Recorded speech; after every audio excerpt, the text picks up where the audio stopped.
semuanya, perkenalkan kami dari Program Studi Teknik Pertanian dan Biosistem Fakultas Teknologi Pertanian Universitas Udayana. Pada hari ini kami akan memaparkan materi mengenai hipotesis dalam penelitian. Sebelum mulai masuk ke materi, izinkan saya untuk memperkenalkan anggota dari kelompok kami. Next.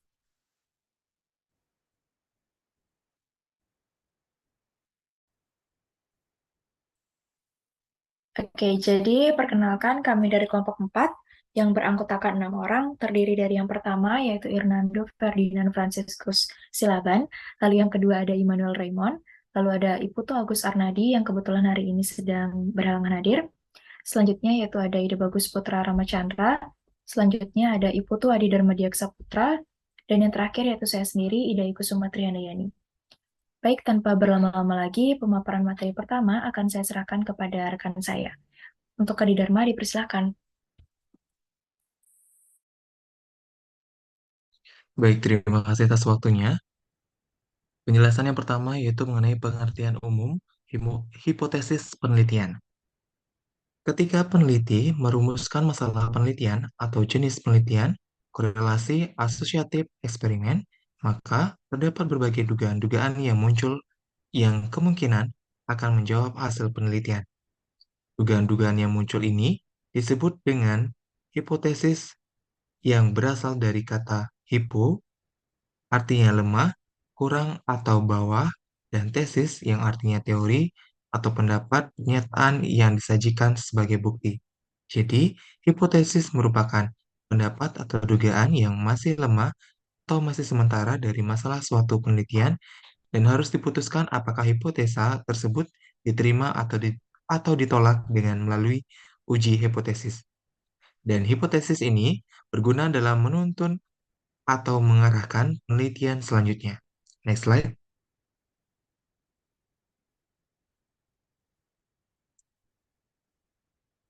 Baik, selanjutnya yaitu pengertian hipotesis penelitian menurut para ahli. Beri- Berikut merupakan beberapa dari banyak pengertian hipotesis penelitian berdasarkan pemaparan para ahli. Yang pertama, yaitu menurut Soeharsini Arikunto, yang dimana menurut Soeharsini Arikunto, hipotesis merupakan jawaban sementara terhadap sesuatu masalah yang diteliti oleh peneliti, sampai peneliti selesai. Barulah hipotesis tersebut dapat dibuktikan lewat data-data yang diperoleh dan terkumpul, apakah sesuai dengan atau tidak sesuai. Yang kedua, yaitu menurut Sigmund, yang dimana Sigmund mengartikan hipotesis sebagai proposisi atau dugaan yang belum dibuktikan. Dengan kata lain, dugaan pernyataan tersebut masih bersifat tentatif atau sementara. Untuk menjelaskannya, butuh fakta atau fenomena atau kajian penelitian yang memungkinkan jawaban atas proposisi tersebut. Selanjutnya, menurut Sujana, yang dimana pengertian hipotesis penelitian menurut Sujana adalah anggapan atau dugaan yang bersifat sementara terhadap suatu hal yang dibuat, di mana anggapan tersebut harus diuji secara terus-menerus. Baik, untuk selanjutnya akan dijelaskan oleh rekan saya, yaitu Gus Rama. Terima kasih.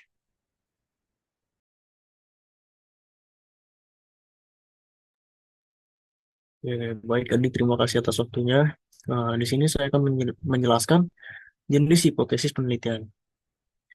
Dalam penelitian inferensial, khususnya pada penelitian korelasi dan komparatif, hipotesis digolongkan menjadi dua, yakni hipotesis tanpa arah yang disebut juga dengan hipotesis dua arah dan hipotesis searah.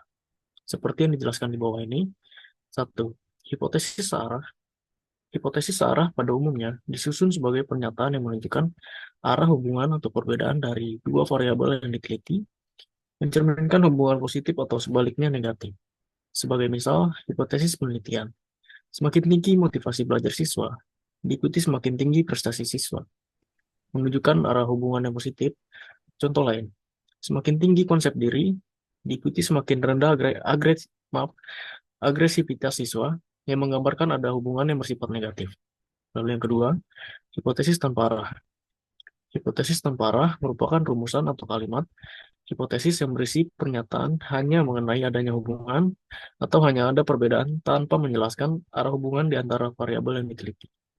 Misalnya, berarah positif atau berarah negatif. Sebagai misal, hipotesis tanpa arah ada hubungan yang signifikan antara motivasi belajar dengan prestasi belajar siswa. Dalam contoh tersebut, tidak dijelaskan arah hubungan, apakah berarah hubungan positif atau negatif.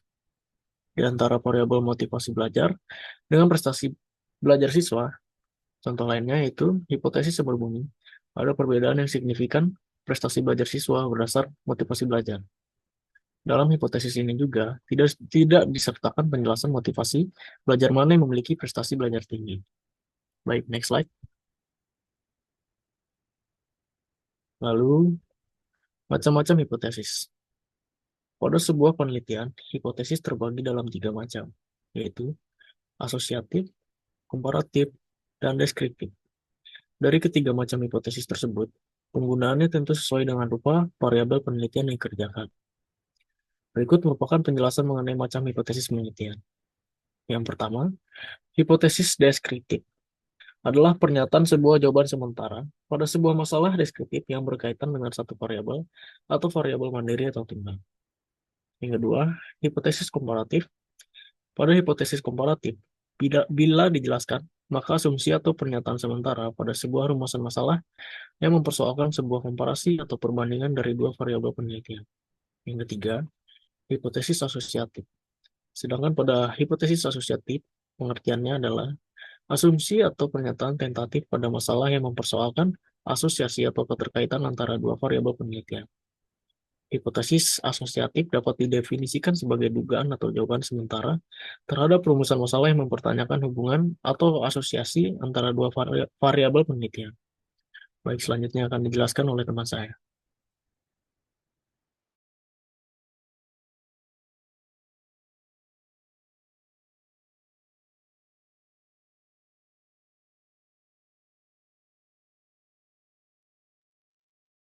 Uji hipotesis.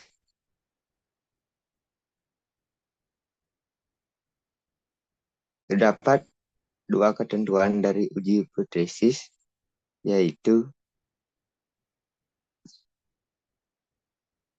uji hipotesis memiliki dua sifat yang sementara, sehingga sebuah proses hipotesis bisa benar-benar dan bisa juga salah. Untuk menguji kebenaran suatu pernyataan, maka nilai hipotesis ini harus dibandingkan dengan nilai statistik sampel.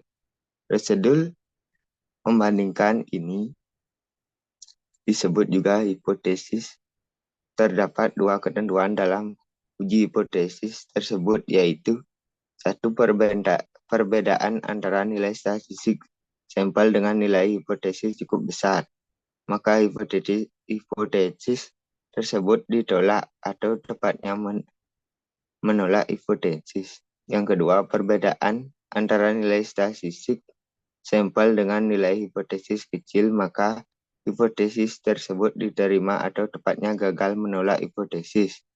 Pengujian hipotesis dapat terbagi menjadi satu berdasarkan jumlah sampel.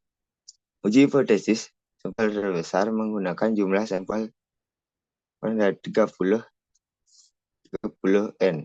Uji hipotesis sampel yang menggunakan jumlah samul lebih dari 30. Yang kedua, berdasarkan jenis distribusi probabilitas. Uji hipotesis dengan distribusi S menggunakan tabel normal standar. Uji hipotesis dengan distribusi T menggunakan tabel T-Student. Uji hipotesis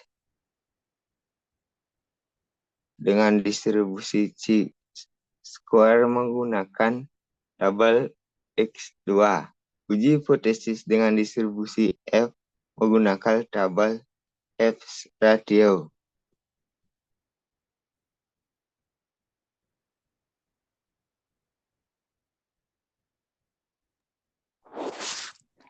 Baik, untuk selanjutnya ada prosedur dari uji hipotesis. Uji hipotesis merupakan rangkaian prosedur yang sistematik dan wajib diikuti oleh peneliti dalam menguji dugaan penelitian. Prosedur tersebut terdiri dari yang pertama yaitu merumuskan hipotesis penelitian. Bertujuan agar dapat dihitung statistik sampelnya seperti rata-rata, proporsi, dan sebagainya. Yang kedua yaitu menentukan nilai alfa dan beta yang akan digunakan. Nilai alfa digunakan untuk menentukan kriteria batas penolakan atau penerimaan hipotesis nol yang dinyatakan dalam bentuk luas area dalam kurva distribusi normal, yaitu area di luar daerah penerimaan. Daerah tersebut disebut juga daerah penolakan atau daerah kritis. Semakin besar nilai alfa, maka semakin sempit daerah penerimaan hipotesis, sehingga semakin sering hipotesis ditolak walaupun hipotesis benar. Sebaliknya, semakin kecil nilai beta, maka semakin luas daerah penerimaan hipotesis, sehingga semakin sering hipotesis diterima walaupun hipotesis tersebut salah. Yang ketiga yaitu menentukan metode statistik yang digunakan. Pada tahap ini, peneliti melakukan perhitungan untuk mendapatkan nilai statistik sesuai dengan kebutuhan atau jenis uji yang dilakukan. Hal ini juga terkait dengan jenis distribusi yang akan digunakan. Lalu yang keempat, yaitu menentukan kriteria untuk menolak dan menerima hipotesis nol sesuai dengan nilai alfa yang telah ditentukan. Pada prosedur nomor 2 di atas, untuk menolak atau menerima hipotesis dapat menggunakan metode berikut. Metode yang pertama yaitu membandingkan nilai P atau P-value dengan nilai alfa. P-value adalah nilai peluang nilai sampel terletak di luar daerah penerimaan atau di dalam daerah kritis. Bila P-value lebih kecil dari alfa, maka kesimpulannya hipotesis nol ditolak atau ada perbedaan antara statistik sampel dengan parameter populasi. Metode yang kedua yaitu membandingkan nilai parameter hitung dengan nilai pada tabel. Bila nilai parameter hitung lebih besar dari nilai tabel, maka kesimpulannya hipotesis nol ditolak atau ada perbedaan antara statistik sampel dengan parameter populasi. Prosedur uji hipotesis yang kelima yaitu membuat kesimpulan sesuai dengan hasil uji statistik. Uji hipotesis tidak bertujuan untuk membuktikan kebenaran hipotesis, namun hanya memutuskan apakah hipotesis ditolak atau diterima.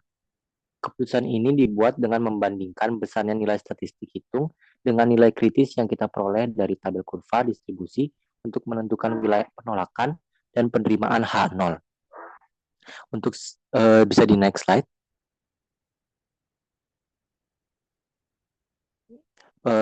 Berikut adalah contoh dari hipotesis.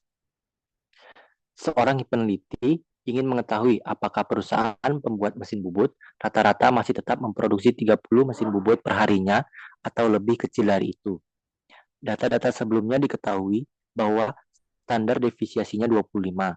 Kemudian, sebagai alat penguji, diambil sampel penelitian sebanyak 100 dan diperoleh rata-rata produksi mesin bubut 27 buah.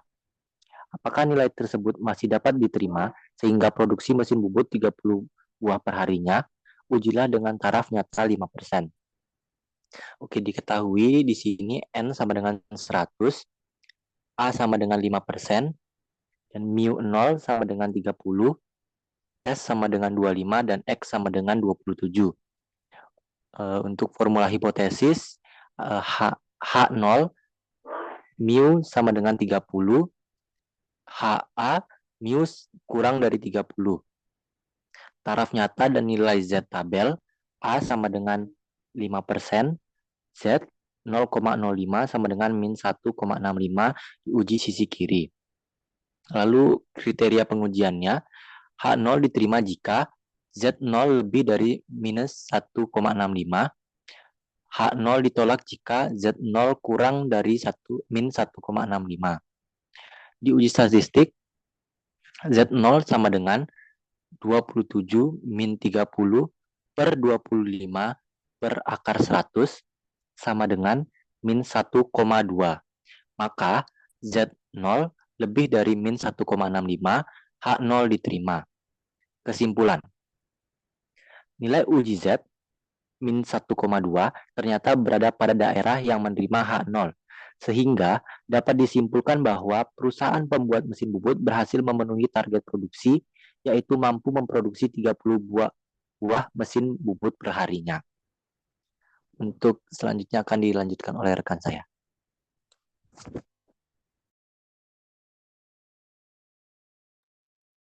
Baik, maka dapat disimpulkan bahwa hipotesis penelitian merupakan dugaan atau pendapat dalam penelitian yang sifatnya masih lemah dan perlu diuji.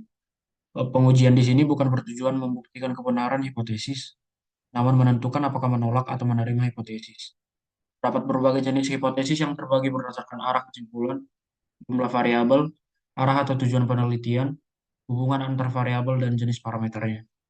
Tahap-tahap untuk melakukan uji hipotesa antara lain ada 5, yaitu yang pertama, menentukan hipotesis, yang kedua menentukan nilai alfa dan beta, yang ketiga menentukan metode statistik yang dipakai, yang keempat menentukan kriteria penolakan atau penerimaan, dan yang kelima yang terakhir membuat kesimpulan.